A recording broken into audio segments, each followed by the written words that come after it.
going to the mikveh for men in Breslov is something which is given a lot of importance, not just in Breslov, it's in the Torah world.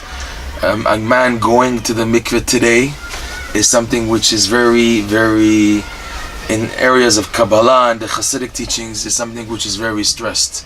And even in Rabbi Nachman's teachings, he speaks about the power of the mikveh. Also Rav Nosson, for example, Rav Nosson says that the word mikveh shares the same root as the word for hope, tikva. Tikva and mikvah have the same root. And Rav Nosson says something very powerful. He says that if somebody is consistent, going again on a consistent basis to the mikveh, not ever losing a day, making sure that the mikveh is there, Rav Nosson says something amazing, that even if a person is so impure and has done very bad actions and so tainted, he will leave this world pure. It's an amazing statement that the mikveh is what gives the person the hope, and that guarantees that he will come out successful of this world. And that's one of the reasons why in Breslov it's stressed, in Rabbi Nachman's teachings it's stressed very much. If you take a look closely in the book Rabbi Nachman's Wisdom, Rabbi Nachman, he stresses specific days when a person should make sure to go to the mikveh. For example, days such as Rosh Chodesh, days where there's no tachanun, he suggested you make sure you should go to the mikveh. The Sfira to Omer days, the days of the Sfira. However, in the Breslov tradition, based on Rav Nosson's emphasis, it has become like a fundamental devotion of going to the mikveh on a daily basis. And the mikveh is a major preparation for the davening. So there was once a Breslover, he's alive today, his name is Rav Brenner. He once asked the following question to two Breslov elders. He asked this question to Rav Levi Yitzchak Bender and also Rav Shmuel Shapira. He asked like this: ideally, the best time to davening the morning prayer is at Netz. Netz is the earliest time possible with daybreak to pray the morning Amidah prayer, to say the Shema right beforehand, and then to do the Amidah at Netz HaChama is the ideal time to pray. Everything else afterwards is called B'diavad, is second class. First class, the first ideal way to pray the morning prayer, Shacharit, is at Netz HaChama. So now, he asked the question like this: if I see that I woke up a bit late and I don't have enough time to go to the mikveh and then daven Netz, should I skip the mikveh and go straight to davening the Netz prayer?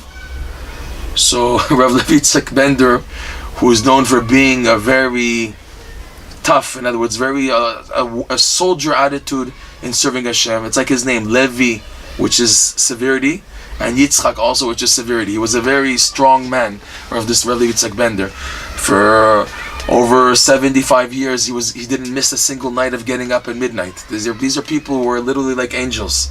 So this Rav Levi Yitzchak Bender told Rav Brenner, what's the problem? Get up on time, go to the mikveh, and daven Netz.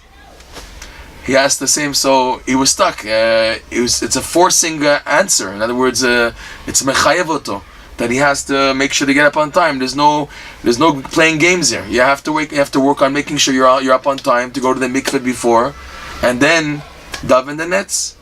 So then he asked the same question to Rav Shmuel Shapira, who, quoting Rav Brenner, he said Rav Shmuel Shapira was someone who was very, what's called mitziuti, very practical, very in this world, and understanding what a person is going through, ups and downs.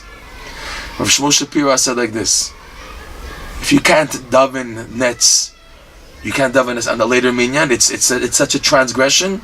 Okay, a person can daven Netz on time, but he can daven later on. So for sure though, the mikveh should be done as a preparation always for davening, and not like some people do. They wake up late, so they daven first and then they go to the mikveh. The mikveh, the idea of going to the mikveh for the man is to prepare his body for donning the tefillin, for putting on the talit, these holy items, which we have no conception how holy the tefillin are. We put on tefillin every day, so in a way we get used to them. But the tefillin are probably like the tablets, like a Sefer Torah itself. That's the holiness of the tefillin. They're very, very high. They're up there. And because we get so used to putting on tefillin, we forget the tremendous value. So my body, I'm putting on these holy, super duper holy items on my body. It's fitting that I do the maximum I can in this physical existence to sanctify my body before putting them on. And the mikveh does that job. So Shmuel Shapira said, if you can't get up on time to daven nets and go to the mikveh before, then daven later. But make sure to go to the mikveh beforehand, because that's your major preparation. A short story about what the mikveh can do to a person. The chief rabbi of Yerushalayim, about 100 years ago, even less, 100 years ago, 90 years ago, his name was Rav Yosef Chaim Sonnenfeld.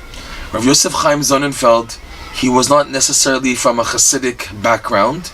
He was from the Pressburg Hungarian community, which wasn't necessarily Hasidic. And he took upon himself to go daily to the mikveh, because by the non-Hasidic communities, it's not such a stressed custom. You have individuals who do, but it's not something which is stressed of incumbent to make sure you go to the mikveh every day. So he was going to the mikveh every day, came to Yerushalayim, one of the big rabbis of the time, Rabbi Isser Zalman Meltzer, who was the Rosh Hashiva of Etz Chaim, Slabotka, in Lithuania. When he came to Yerushalayim and he discovered that the Rabbi Sonnenfeld was going to the mikveh every day, he was shocked. He said to him, "What? You're like a chassid?" Because there wasn't such good feelings between the chassidim and the non-chassidim. So he said to him, "You're going to the mikveh every day? What is this?" So Rav Sonnenfeld, he told Rav Meltzer, he said, "Imagine yourself. Just imagine. If now a mikveh can transform a Gentile into a Jew, then just imagine what it can do to a Jew himself." He heard that, Rav Meltzer, and the story goes that he also began to go to the mikveh daily. After hearing that and just thinking about the power of the mikveh, it has nothing to do with customs, it has to do with your perspective of the value of this act. He also began to go to the mikveh every day.